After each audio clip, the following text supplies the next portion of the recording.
the arrival of Honorable Mayor Francisco Isko Moreno de Magoso. Around the applause, please.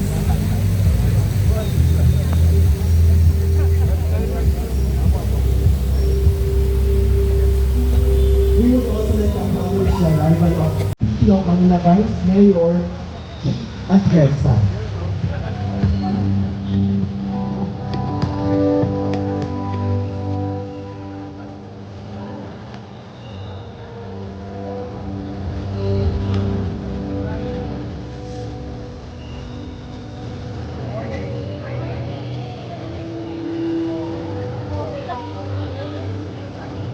Ladies and gentlemen, please settle down as we are about to begin our program.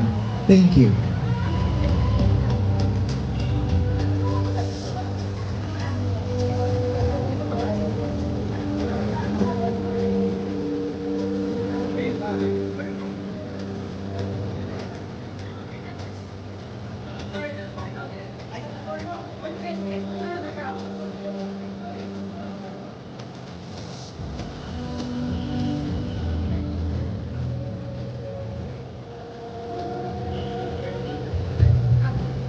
Isang makasaysayan at makakalikasang araw sa ating lahat.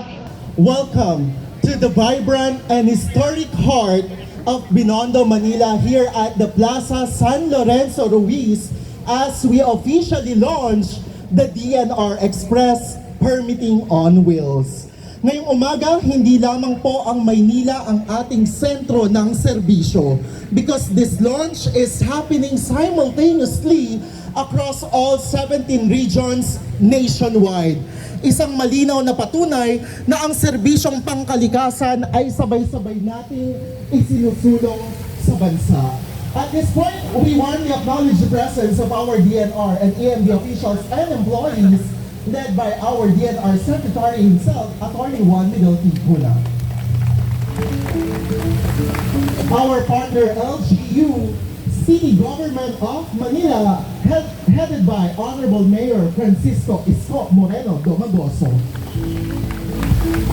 Our valued clients coming from different sectors, media friends, and to everyone, isang makakalikasang umaga po muli sa ating lahat. Ang proyektong ito ay handog ni Pangulong Ferdinand R. Marcos Jr. para sa isang bagong Pilipinas, isang gobyernong mas mabilis, mas garantisado, at mas malapit para sa lahat. Alinsunod ito para sa Republic Act No. 11032 or the Ease of Doing Business Act. Ang Permitting on Wheels ay isang konkretong hakbang ng DNR upang bawasan ang red tape at ilapit ang serbisyong publiko. Hindi na kailangan pumila ng matagal dahil ang gobyerno na po ang lalapit sa inyong lahat. Alright? So to officially begin our program and to share his inspirational message, let us all welcome the dynamic leader and father of the city of Manila, ladies and gents. A round of applause to Honorable Mayor Francisco Isko Moreno de Magoso. Ang bansa ay malapit na malapit sa puso ng mga taga Maynila. Secretary, mas kilala namin siya Mix, no? Juan Miguel Cuna. Para po sa mga nandito, malamang meron din taga 5th District dito. Si Secretary Mitch Cuna ay member of the City Council of Manila. Kaya nakasama namin siya noong bata pa kami ni Letlet. Bata pa kami Letlet kasi konti na lang yung buhok namin eh. Kaya kami pabata. But we're very proud of you, Secretary.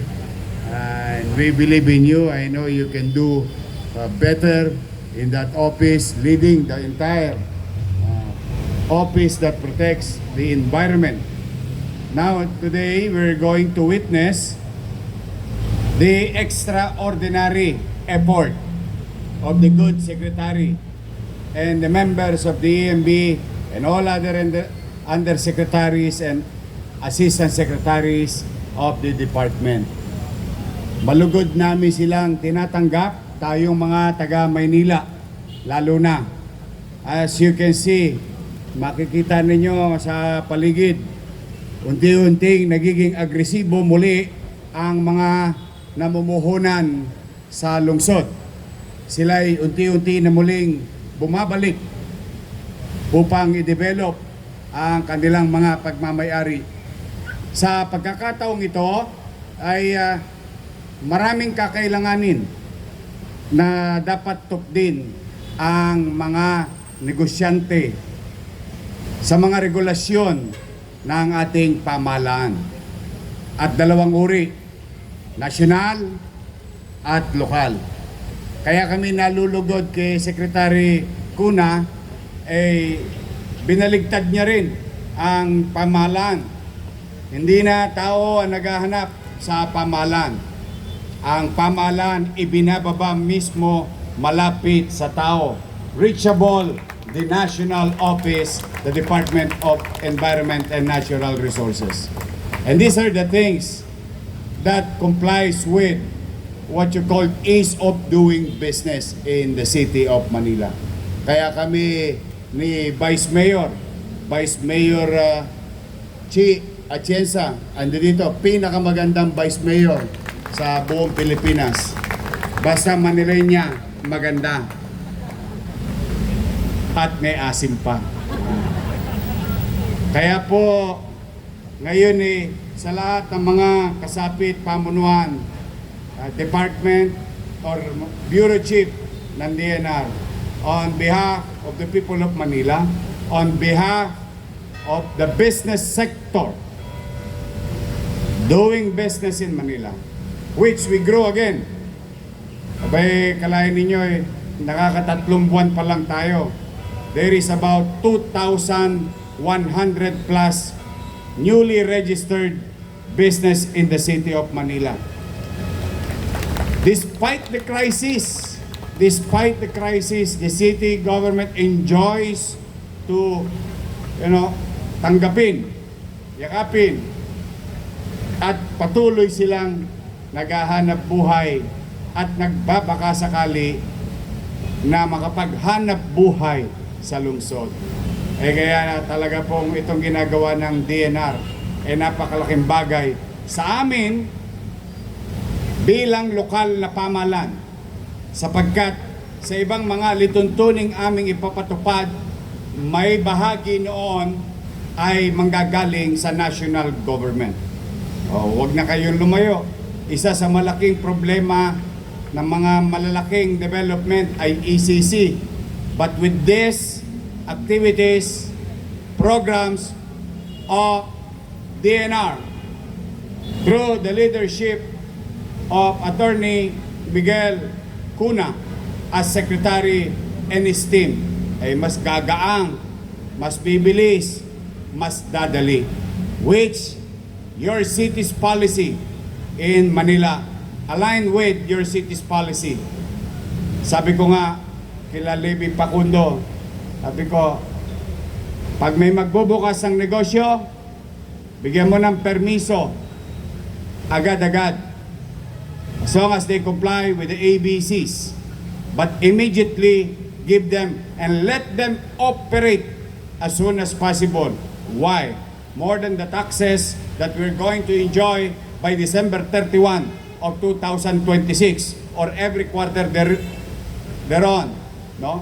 Ay yung oportunidad na mga nasa paligid dito, na mga taga-lungsod ng Maynila na makapagtrabaho. Because our direction, our investment in the city of Manila focus on, when we utilize our local resources, is to focus on MBN,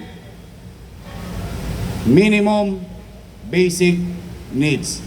Housing, education, healthcare, and jobs. Jobs, jobs, jobs. Kapag may trabaho, magaang ang takbo ng pamilyang Manileño.